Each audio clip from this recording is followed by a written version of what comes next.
6월 1일 오전 10시 30분 충북의 한 아파트 지하 주차장입니다. 살인죄 체포합니다. 긴급 체포하겠습니다. 오전 10시 32분경으로 살인죄로 긴급 체포하겠습니다. 왜요? 왜요? 왜요? 어휴. 제가요 이래야 되지 않아요? 아니면 왜요가 너무 이상하지 않아? 변호인은 설명할 수 있고 불리한 짓을 거부할 수 있고 체포 정보를 신청할 수 있어요. 그런 적 없는데. 저희가 당했는데. 아저씨가 저희가 가서 체포 당할 만한 우리가 사유가 인정된다고 봅니까? 이거는 뭐예요? 버리는 거예요? 예, 지금 아까 쌀기 걸려왔는데. 일단 차에 타시죠. 지금 시간 몇 시요? 10시 32분입니다. 이렇게 남편 있는데 불러주세요. 어차피 들어가서 일단 타세요.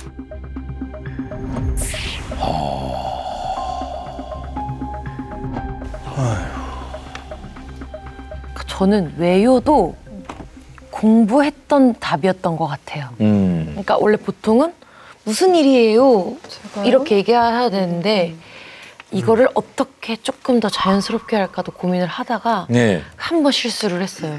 제가 당했는데요? 라고 약간 자백 아닌 자백을 했어요. 그러니까. 왜냐면 살인죄로 했는데 누구 살인지는 아무 말도 안 하지 않았어요? 네. 근데 갑자기 제가 당했는데?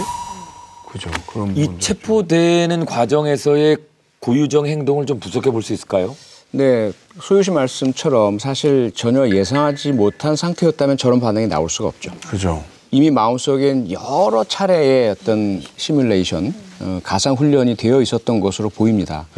그런데 문제는 언제 어느 순간에 어떻게 올지까지는 자기가 예상을 못했던 거예요. 그래서 저 상황에서는 전혀 예상 외였지만 이미 이러한 상황에 대한 연습은 충분히 한 상태였거든요. 그런데 그것이 완전히 준비된 상태로 나오기보다는 어설프게 나온 거죠. 시신을 이렇게 막 분산해서 지금 처리를 했기 때문에 그 시신을 찾기가 정말 어려웠을 텐데 그럼 본인이 나의 범행이다라고 시인을 잘 안 했을 것 같거든요. 예, 고유정은 처음에는 범행 자체를 부인했습니다. 하지만 경찰 조사 결과 고유정의 트렁크에서 강 씨의 혈흔이 묻은 그 담요가 발견됐고요. 그 혈흔에서 수면제 성분까지 확인이 됐습니다. 와, 혈흔에서. 네. 근데 증거가 나온 뒤에는 인정을 했나요? 사실 그 처음에는 저렇게 완강히 부인을 하잖아요. 그런데 이런 지금 증거들이 막 나오고 혈흔이 나온 이후에 태도를 바꾸고요. 결국 강 씨가 흉기를 들고 성폭행을 하려고 해서 몸싸움을 하던 중에 우발적으로 내가 한번 찔렀다라고 주장을 하기 시작합니다. 근데 아까는 15군데 찔렀다고 했었잖아요. 뻔뻔하게 약간 그냥 발뺌하는 거죠? 네. 그 재판 결과는 어떻게 됐습니까? 네, 고유정 결국 재판 결과 피해자를 살해할 계획을 미리 세우고 면접 교섭을 빌미로 유인을 해서 살해한 다음에 시체마저 손괴하면서 철저히 은닉한 사건으로 살인이라는 극단적 범행을 구체적으로 계획하고 이를 실행에 옮겼다는 점에서 죄질이 대단히 불량한 점. 2년 만에 만난 아들이 아버지가 아닌 삼촌으로 알고 있었으며 그런 아들과 불과 한나절 함께 시간을 보내다 살해된 바 생명이 침해된 건 어떠한 방법으로도 회복할 수 없는 점 등을 참고해서 1심 판결 결과 무기징역형이 선고되었습니다.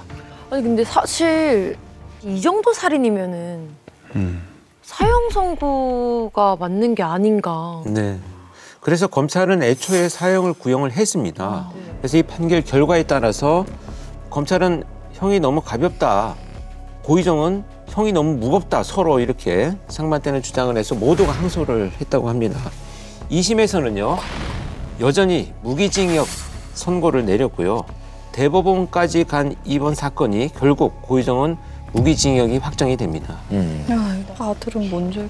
자, 그런데 아직 끝이 아닙니다. 왜요? 고유정에게 묻고 싶은 진실이 또 있습니다. 네, 고유정은 강 씨와 이혼 후 5개월 만에 재혼을 했는데요. 새로 재혼했던 남편이 당시 6살이었던 의붓 아들도 고유정과 함께 산 지 3일 만에 사망한 채 발견이 됐습니다. 네. 누구요? 애기? 애기. 예. 재혼한 남편이 아들과 방에서 자고 있었는데요. 아침에 남편이 눈을 뜨고 옆을 봤는데 피를 흘리며 엎드린 자세로 누워 숨져 있는 아이를 발견했습니다. 근데 그때도 고유정이 그 집에 같이 있었나요? 그렇습니다. 아들이 사망을 위해 부검을 진행했고요. 아이의 사인은 압착에 의한 질식사로 판정이 됐습니다. 이 압착에 의한 질식사는 정말 무거운 물체가 가슴이나 몸통을 눌러서 사망을 하게 되는 원인이죠. 아니 이걸 어떻게 그냥 넘어갔지?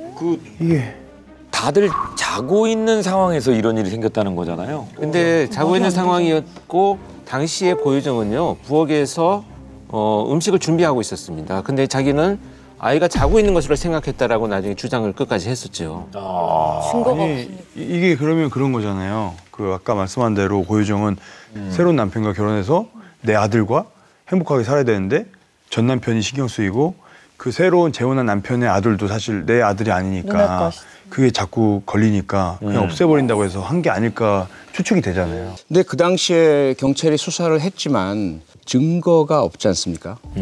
국가수 부검 소견은 압착에 의한 질식사인데 그 압착이 누구에 의해서 어떻게 이루어졌는지는 증거가 없거든요. 맞아요. 그 병명 직후에 막 시트 같은 것도 다 버리고 했다. 네, 그렇습니다. 베개도 그랬고요.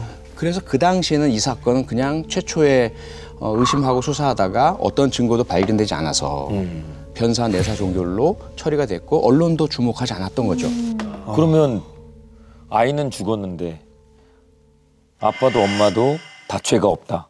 그래서 결국 고유정이 이 전 남편 살해하면서 이 사건이 다시 불거졌거든요. 네. 그래서 경찰이 다시 수사를 했습니다. 그리고 기소를 했어요.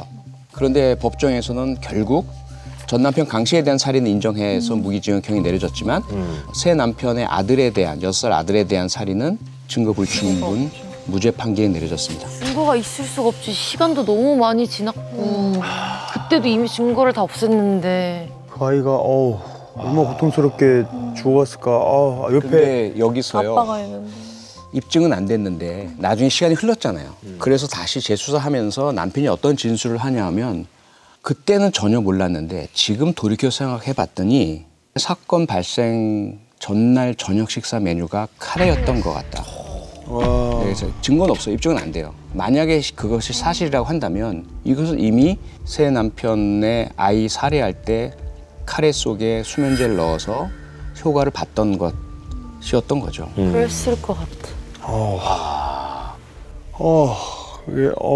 야, 같이 지금 같은 공간에서 사는 사람인데, 야, 고유정 이런 사람은 어떻게 우리는 파악을 해야 되죠? 저는 개인적으로 고유정이 흔히 말하는 사이코패스 연쇄살인범에 해당된다라고 봐요.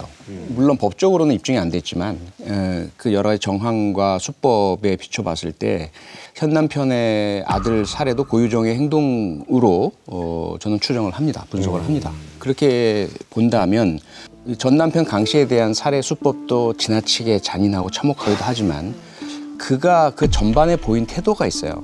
우리가 예를 들어 정말 여러 가지 이유 때문에 자기 배우자나 가족을 살해하고 들킬까 봐 겁나서 시신을 훼손 유기하는 사건들이 꽤 있습니다.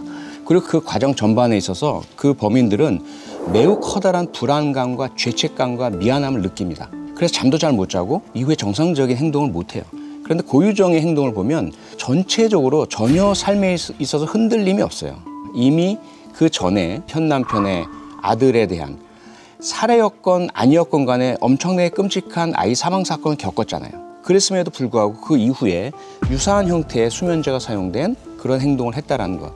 이건 사실은 그냥 일반적으로 발생할 수 있는 살인 사건이라고 볼 수는 없는 거죠. 저런 형태의 사람을 정확하게 표현하는 것이라면 그것은 사이코패스일 테고, 그래서 다른 사람 어떤 사람이든지 간에 그들이 나에게 방해가 된다면, 내가 원하는 것이 있다면 사람을 살해하건 어떻게 충격을 주고 어떻게 파괴하건 간에 개의치 않고 자기 목적을 달성할 사람이라고 봐야 되는 거죠.